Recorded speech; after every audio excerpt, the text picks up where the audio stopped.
So we'll start by talking about the dates of the IEP and maybe noting the date and then the next annual meeting and the date of the last evaluation and the next evaluation. Then here's the purpose of the meeting today. And then you'll want to note to make sure that all of this information is current. The other thing that you could talk about is that their primary eligibility.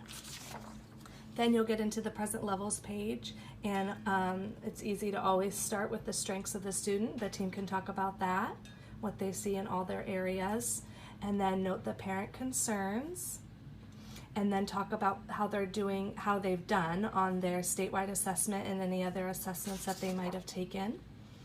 And then you're going to get into each section. So here you can talk about how the student is doing academically. If there's a special ed teacher involved or a general ed teacher there, they can talk about progress on goals or how they're doing in the classroom. Communication development, the team can talk about that. If there's a special speech therapist involved, they can talk about progress on goals, how they're doing in the speech room more specifically. Gross and fine motor, could talk about how they're doing in that area, any goals that they might have, progress on goals. If there's an OT or APE involved, they can talk about that at that point. Social, emotional, behavioral, if there's a behavior support plan in place, you can talk about that and how they're doing with that.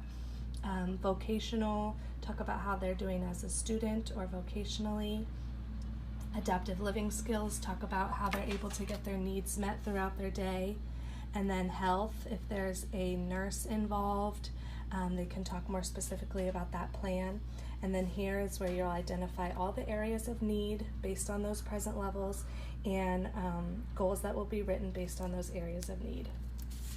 Then after that, you can get into the special factors, any special factors that the student might have and how you'll be addressing those. The statewide assessments, how you'll be supporting the student in that area if necessary, any accommodations or supports that they might need.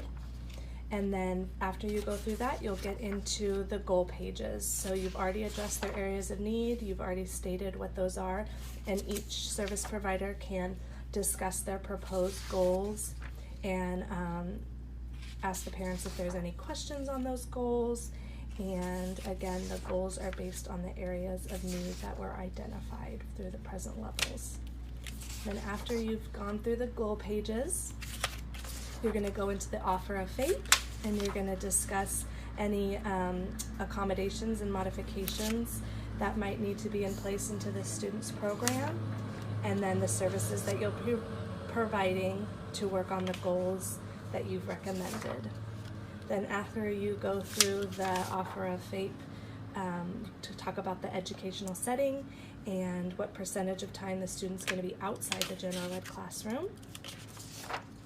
And then after that, you can review the notes and get signatures for participation and acceptance of the IEP.